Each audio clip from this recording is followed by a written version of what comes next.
Alright guys, we're here with a video. We're going to show some servo changes and how to install it on the WPL. Now mind you, I have a different setup. My truck is quite a bit different and custom built. So yours might not look like mine. So this video only applies to axle mounted servos, not chassis mounted servo like it comes stock. Axle mounted servos will give you truer, stronger steering as you don't get body twist, because these don't come with a link that connects your body to the top of your axle that locks it down. 10 scale cars have those. Okay, so let's start off first removing the body. I'm not sure if we know this or not, but I'm going to just go over it with you. We've got a screw in here. Okay, it's hard to see, but we'll try our best. Okay, you got two of them there and there.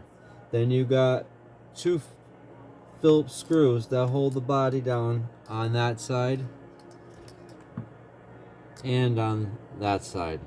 And it's total of 4. 1, 2, 3, 4. Then on the C14 like mine, okay, you've got one bolt here and one bolt right there on opposite sides. So that's a total of 1, 2, 3, 4, 5, 6 bolts that hold this body down. Now, a quick little change. My son's C24 has the same. You've got one there, then you've got the one there and there, the same as mine, so a total of 4 right there. But then that is just taking the cab off. Once you take the cab off, the cab is the front body, not the rear bed. When you take the rear bed off, you've got to unscrew a screw right there that holds the back half on. That one screw. Once you remove that screw, then you can pull the bed out. But you're gonna also, let me show you here. There's two of them. There's a red washer there and there. Once you take that bolt off right in there, you're gonna have to unscrew these two. So there's a total of 1, 2, 3 that hold the bed on, and a total of 1, 2, 3, 4 that hold the body on. Alright, back to my build. Let's quick look at that bad boy, huh? Blue flames. D-ring. This is gonna be his fuel line. This is my son's. I'm gonna get it to mount in there, drill a hole through the body, so you'll see a lot less than that. It's gonna be hanging down low like that, maybe even like that. Rolling on RC 4-wheel drive, 1.2 rock crawlers. These are glued to the stock rim. I painted the stock shocks yellow to give it that blisting or old emu shock styles. Metal axle kit, front and rear. Stock links. Keep it simple. Okay, any case, so here's the new servo. Get a good view of this bad boy. This is called the Reefs RC Micro 99. And here's the package it comes with. That's quite, let's see if I can pull that out of there. Way too shiny. Here's your specs. Here's your torque and your speed. These are most important, and you'll be basically running on 6 volts, not the 7.4 or the 8. Basic speed controls, you can get away on 6 volt. So that says torque is 89 ounces and speed is at 0.11. So the higher the torque number, obviously the more power you're gonna have, and the less on the speed. So for instance, this is 0.11. That's fast, extremely fast. If you go down to a 0.08, that is ultra fast. So the lower the number in speed, the faster. The higher the number in the torque, the more torque you have. And these numbers that I'm giving you on torque are the highest in the industry for micro servos. I used to run, and which is in there right now, I painted it black so you can't tell. This is a Savox. This only has 0.17, I believe, on the torque. I mean, on the speed. And on the torque, it's only 63. This new one has a quarter more and a quarter more speed. And also, it does one other cool thing. This is called no endpoint servo, and it's just a simple term I'll use to make it easy. There's a different name for it, a technical term, but most servos only allow you to do that and like that, because those hit endpoints on the left and the right.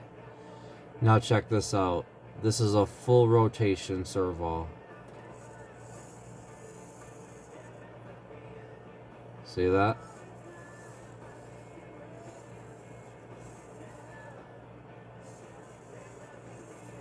Pretty cool, right? That is a protector, so you don't ever overthrow the servo. It can't hit its endpoint and continue to try to push and then burn out the motor or your circuit board.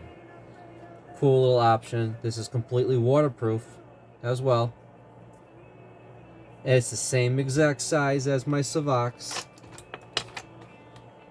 Alright, so let's show you taking the body off. Simple. Here's the inside view. This right here is called a BEC.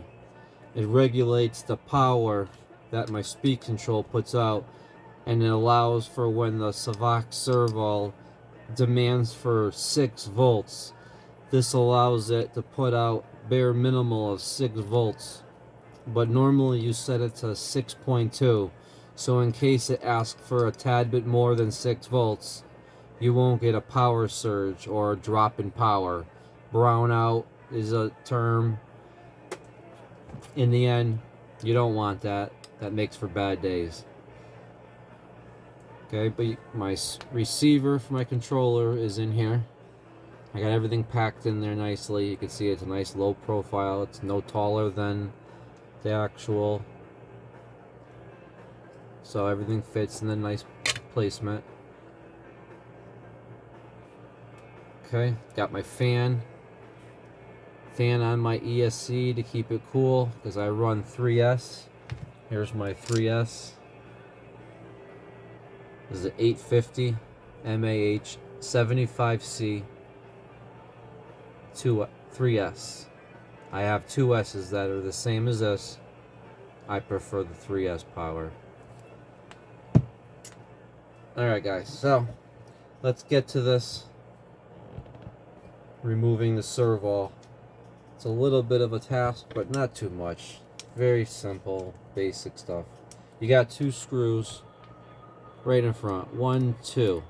Now remind you, this is axle mounted servo, so this won't apply to a stock setup, just remember. So we're just going to remove these 2 screws.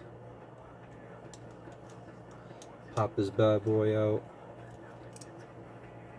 I use a lot of Allen screws. I don't really like to use Phillips head. Here's a Allen wrench, one of many I have.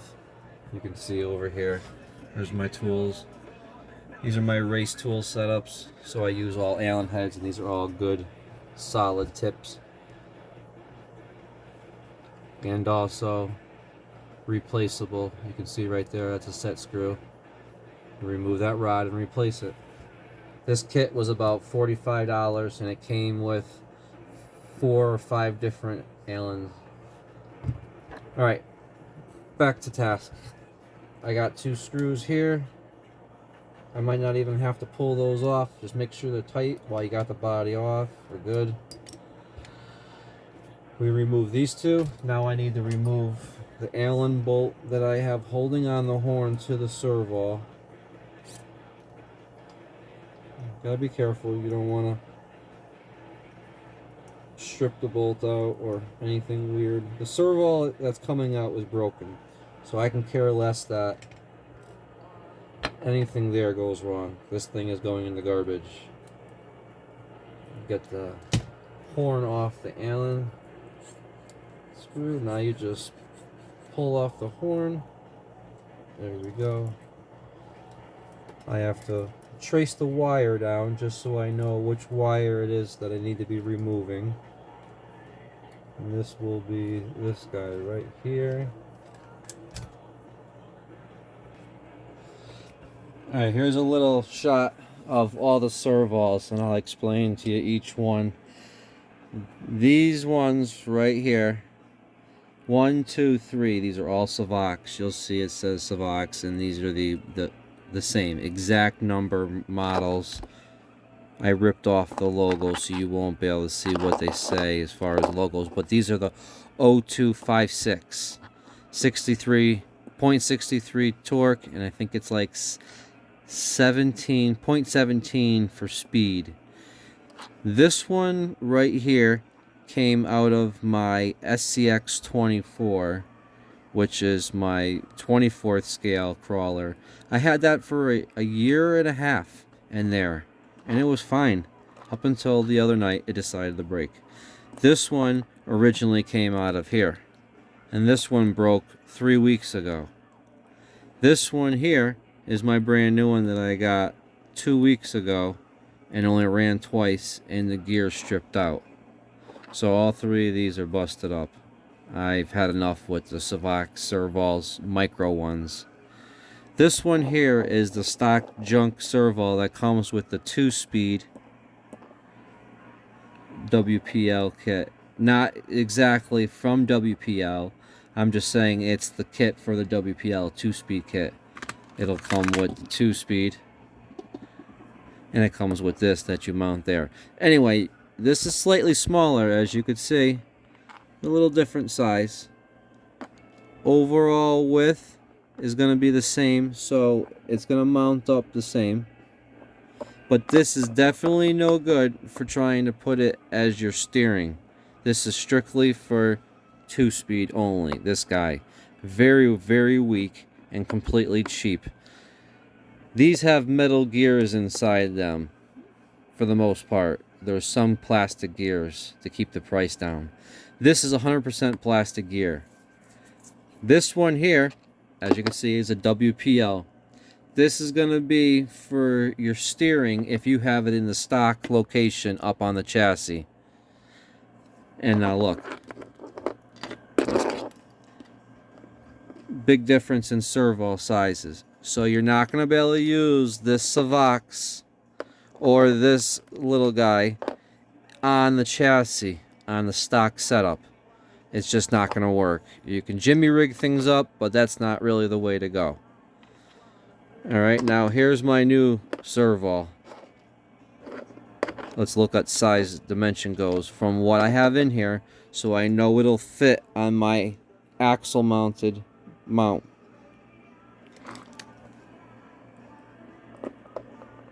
If you can see that, that's dead even exactly.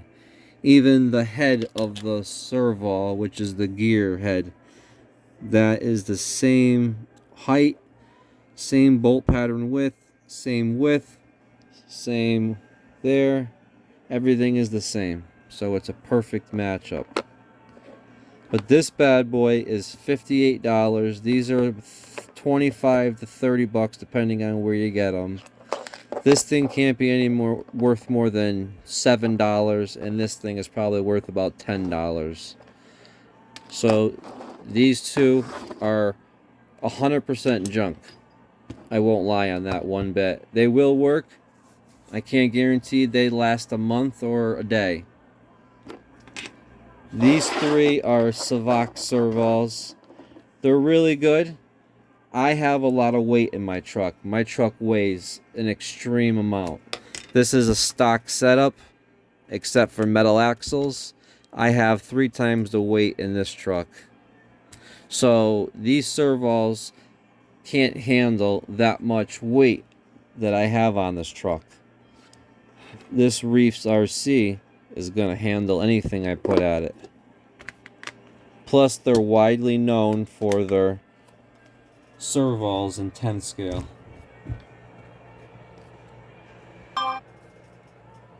So what I do here when I first get my servo, I always make sure I straighten out that line. Don't pull on it when you're trying to straighten it out. You don't want to be yanking on the wire. But I'm just making sure I can feel no creases in the wire. This is one little safety tip I use to do on all my cars. I mean, you can see all my cars. They're there. I have 2 on-road car 10 scales. I've got my 5th scale over there. My 5th scale there. Crawlers up there. I use the same procedure on everything I do. You don't want to install it and then find out that you don't have power when you could have possibly felt the crease in there.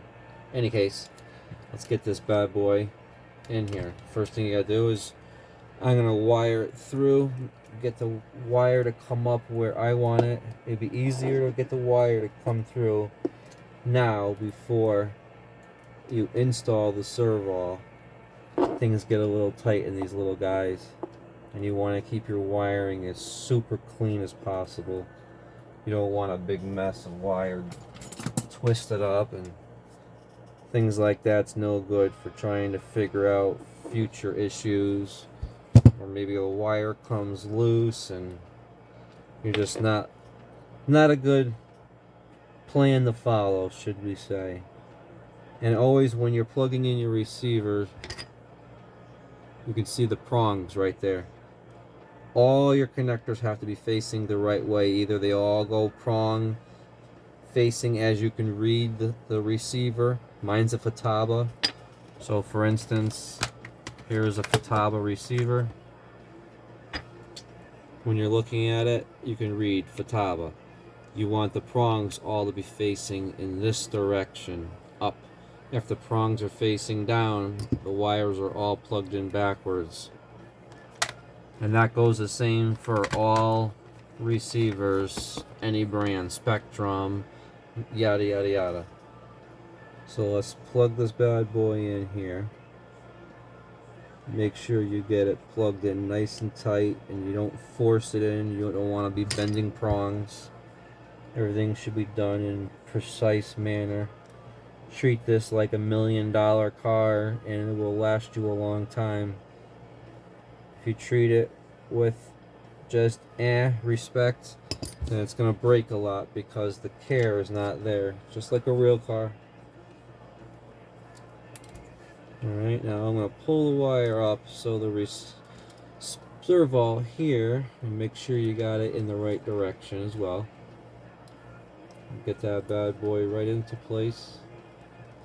Pull the wire up so there's no slack. You don't want any slack hanging down. And once I get it mounted, I'm going to then unplug it again. Coil the wire up so it's not hanging up like that. You want it nice and tight. You can see my lines are all zip tied, tucked in nicely. You don't want anything popping up in the air. Okay, so let's get these screwed in.